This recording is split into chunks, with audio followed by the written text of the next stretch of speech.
అందరికీ నమస్కారం. కథ కలవారి కొడలు. ఆ మన్నాడు దీపాల వేళకి పెళ్లికూతురుతో పెళ్లికి వెళ్ళిన వాళ్ళంతా తరలి వచ్చేశారు. ఆ రోజు ఉదయం నుండి ఇంటి లోపలంతా పూల తోరణాలతో అలంకరించారు.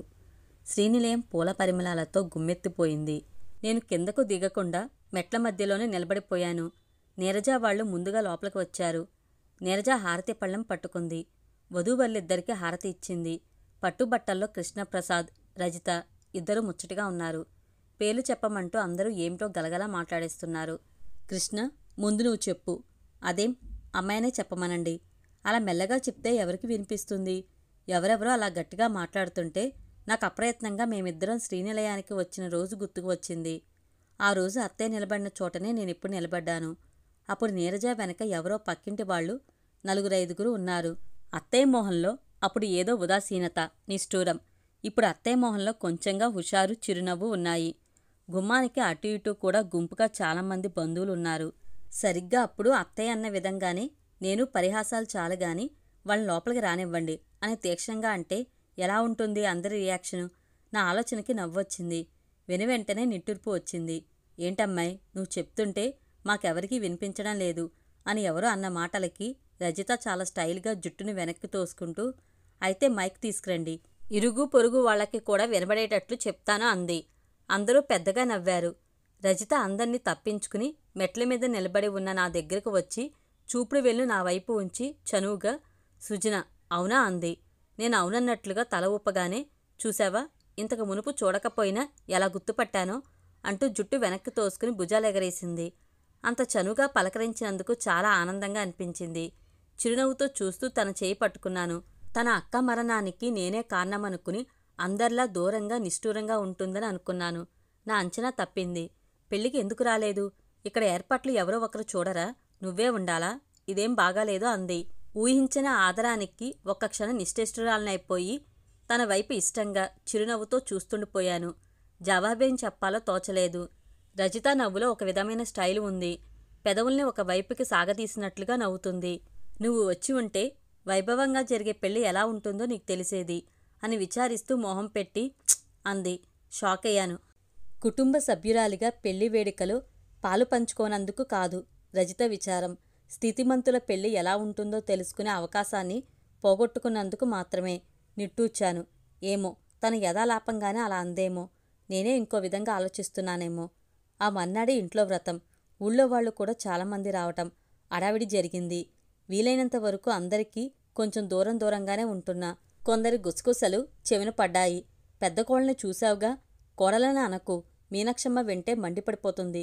ఇప్పటి వరకు అత్తాకోడల మధ్య మాటలే లేవట. అవును మరి, శ్రీలక్ష్మి ఉసురు పోసుకుంది. అడుగుపెట్టిన దగ్గర్నుంచి అనద్దాలేనట. అత్తాకోడల మధ్య పచ్చగడ్డి వేస్తే బగ్గుమంటుందట. బాగా గొంతు తగ్గించి అలా మాట్లాడుకుంటున్నారు కొందరు.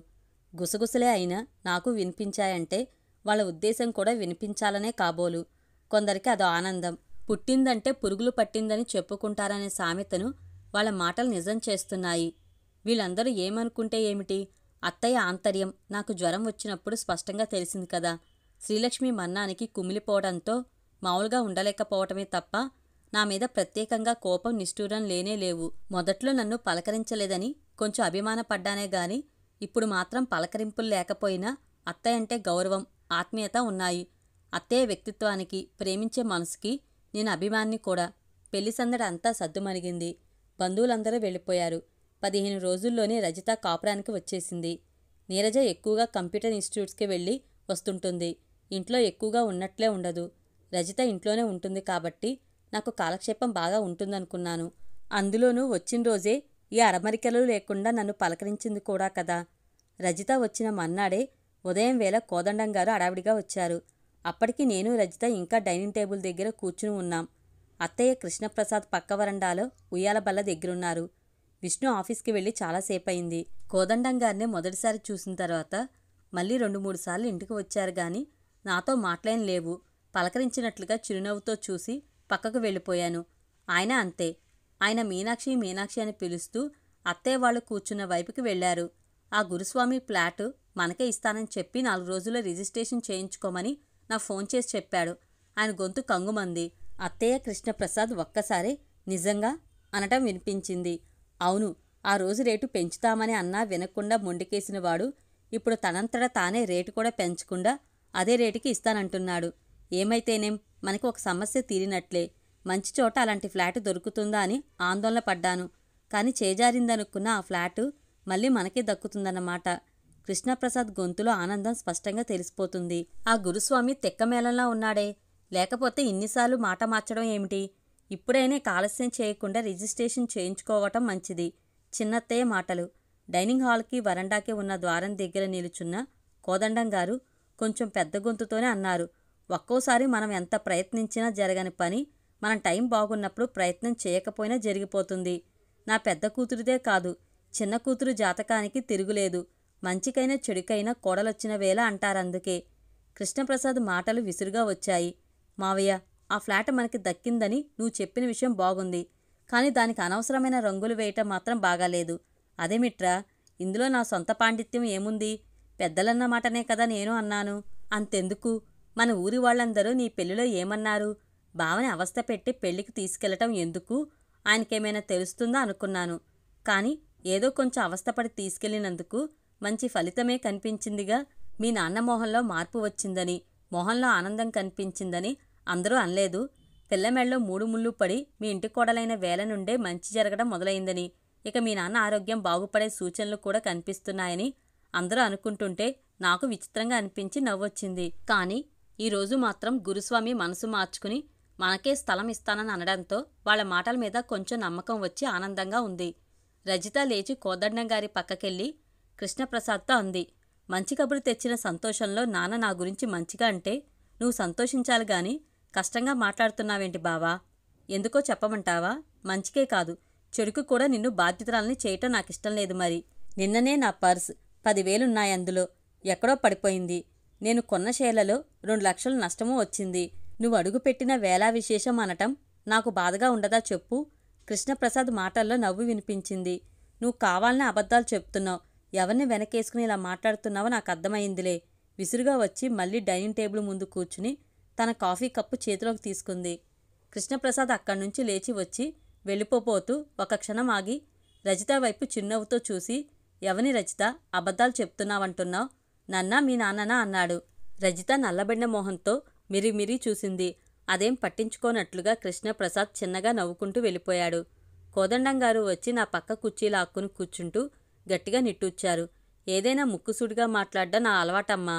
ఏదో మాట్లాడ్డమే కాని ఆ మాటలకి ఇంకో రకం అర్థాలు కూడా ఉంటాయేమోనని ఆలోచించలేకపోవటం నాది తప్పే, ఒప్పుకుంటాను. జనాలు ఏదో అనుకుంటే అనుకుంటారు గాని నేనలాంటి మాటల్ని నమ్మను, లెక్క చేయను. నువ్వు నాకు పెద్ద కూతుర్లాంటి దానివే. నువ్వేం మనసు కష్టపెట్టుకోకమ్మా. కృష్ణ అనే వరకు నా మాటల వల్ల నీ మీదకు నింద వస్తుందనే ఆలోచనే నాకు లేకపోయింది. మరి ఆయన చూపులో గొంతులో వినిపించిన ఆప్యాయతకి అభిమానానికి నేను నిర్వినురాలనైపోయాను. ఆయన మాటలు నిజంగా నిజమైతే అభిమానానికి శిరసు వంచాల్సిందే. నటన అయితే ఆయనలోని మహానటుడికి జేజేలు పలకాల్సిందే. రజిత లేచి నిలబడి తన ఆగ్రహమంతా కుర్చీ మీద చూపిస్తూ గట్టిగా లాగి వెళ్ళిపోయింది. ఆ వెనకే కోదండంగారు వెళ్లారు. లేవలేనట్లుగా 2 నిమిషాలు అలాగే కూర్చుండిపోయాను. ఆ పరిస్థితి చాలా ఇబ్బందిగా, అవమానకరంగా అనిపించింది. ఆ గురుస్వామి ఎవరో గాని ఎందుకని కొన్నాళ్ల క్రితం బేరం కుదుర్చుకున్న స్థలాన్ని అమ్మనని మొండికేశాడో, మళ్ళీ ఇప్పుడు మనసు మార్చుకుని ఎందుకని సరే అన్నాడో తెలియదు గాని కోదండంగారు మాత్రం నా నష్టజాతకం వల్లే అప్పుడలా, రజిత అదృష్టజాతకం వల్ల ఇప్పుడిలా జరిగిందన్నట్లుగా తేల్చి చెప్పారు. కాకపోతే అది తన మాట కాదంటూనే నొక్కి వక్కానించారు. వగచినట్లు వాతపెట్టినట్లు మాట్లాడటమంటే అదే ఆయనకి అలవాటైన పద్ధతి. మరి కాసేపు నేనే అనవసరంగా అపార్థం చేసుకుంటున్నానేమో. జరిగిందాన్ని బట్టి ఆయన మామూలుగా మాట్లాడినా నేనే అనవసరమైన ఆలోచన చేస్తున్నానా అనిపించింది. నాది నష్టజాతకమని నిరూపించినందువల్ల ఆయనకేం ప్రయోజనం కలుగుతుంది? ఏమీ లేదు. అవును, నా ఆలోచనే తప్పై ఉండొచ్చు. ఏది ఏమైనా గాని మన ప్రమేయం లేకుండా జరిగే మంచి చెడులకు మనల్ని బాధ్యుల్ని చేయటం మాత్రం చాలా పొరపాటు. కోడలొచ్చిన వేళ అనే మాట ఉండనే కూడదు. పూర్తిగా రద్దయిపోవాలి. కాకతాళీయంగా జరిగే దుర్ఘటనలకి కొత్తగా కాపురానికి వచ్చిన అమ్మాయి జాతకమే కారణమనే నిందారోపణలను తట్టుకోవడం కష్టం. స్వయంగా అనుభవిస్తున్నాను కనుక తెలిసి వచ్చింది. కానీ ఈ రోజుల్లోనూ ఇలా మాట్లాడేవాళ్ళున్నారనే విషయం నాకిప్పటి వరకు తెలియదు. మరి ఇలాంటి ఆరోపణకు ఇంట్లో వాళ్ళెవరూ సానుకూలంగా స్పందించకపోవటం నాకు ఊరట కలిగించే విషయమే. మన మాట, మనసు, ప్రవర్తన మంచిగా ఉండాలి. దానికే మనం బాధ్యత వహించగలం. మన ప్రమేయం లేకుండా జరిగే విషయాలకు మనల్ని బాధ్యులను చేసి ఎవరో ఏదో మాట్లాడితే మనం వాళ్ళ ఆరోపణలకి బలం చేకూర్చేలా బాధపడ్డం అనవసరం. ఇలా నాకు నేనే ధైర్యం చెప్పుకున్నాను. ఈ మధ్యలో కోదండంగారి రాకపోకలు ఎక్కువయ్యాయి. ఆయన 1-2 సార్లు శ్రీనిలయం మునపట్ల మళ్ళీ కలకల్లాడుతుంది అనటం విన్నాను. దానికి రజితే కారణమని ఆయన ఉద్దేశం కాబోలు. రజిత అభిప్రాయం కూడా అదే. తనే అంటుంటుంది, మా ఇంట్లో వాళ్ళు నేను లేకపోతే ఇల్లు ఇల్లులాగే ఉండదంటారు అని. మునుపు నేను రాకముందు ఇక్కడ ఏ సందడి లేకుండా ఇల్లంతా బావురుమన్నట్లుగా నిశ్శబ్దంగా ఉండేదటగా అని నన్ను అడిగిందొకసారి. ఇప్పుడు ఇల్లంతా సందడిగా, ఇంట్లో వాళ్ళంతా సరదాగా ఉన్నారు. దానికి తనే కారణమని తనకి తనే సర్టిఫికేట్ ఇచ్చుకోవడం అన్నమాట. అలా ఆనందించడం మంచిదే, ఎవరికీ నష్టం లేదు.